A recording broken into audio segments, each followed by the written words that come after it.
Di balik rerumputan kecil yang sering kita abaikan, tersimpan potensi penyembuhan yang luar biasa.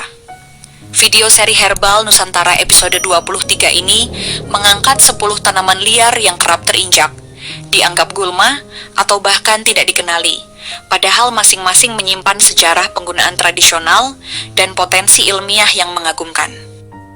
Mari kita telusuri satu persatu. 1. Goletrak.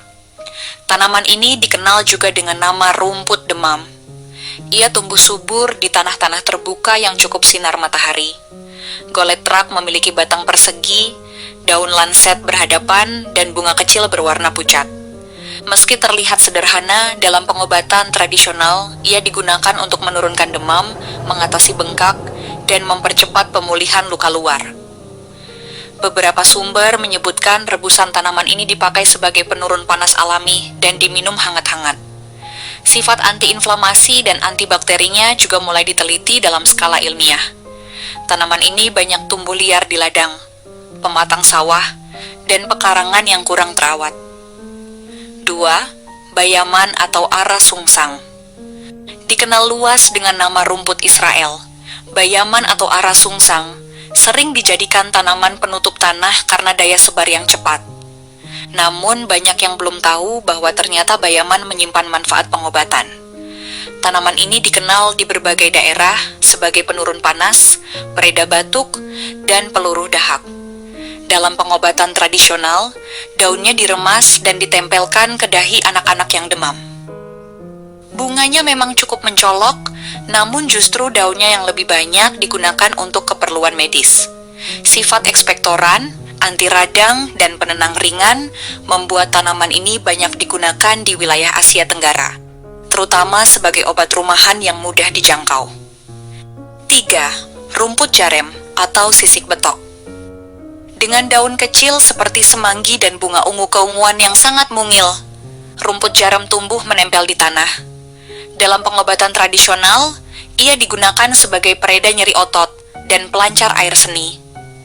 Suku-suku di Asia Selatan dan Tenggara menggunakannya sebagai peluruh batu ginjal dan pemulih setelah melahirkan.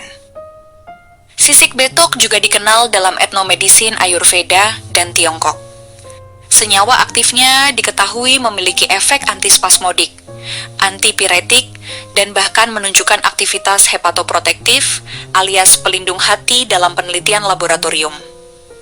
4. Rumput karanasi. Tanaman kecil ini mudah ditemukan di sekitar tanah lembab, tepian selokan, atau area berumput yang sering terinjak. Ia memiliki batang menjalar, daun oval, dan bunga kecil berwarna kebiruan. Dalam pengobatan tradisional, digunakan sebagai penurun demam, peluruh kencing, dan antiinflamasi ringan.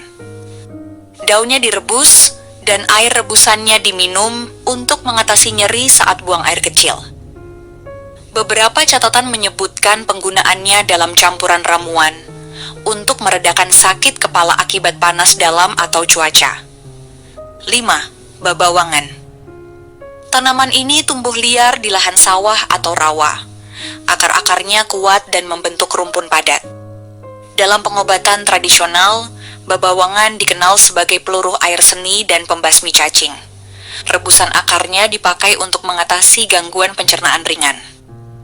Di beberapa daerah, akarnya juga dimanfaatkan sebagai pencuci darah alami, terutama setelah masa nifas.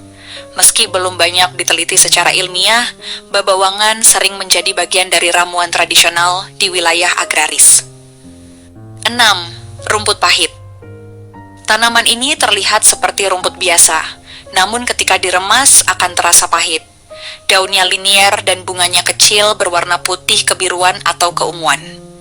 Dalam tradisi India dan Indonesia, ia digunakan untuk mengatasi bisul, borok, dan peradangan kulit. Air rebusan daunnya juga digunakan sebagai obat dalam untuk meredakan batuk dan sariawan.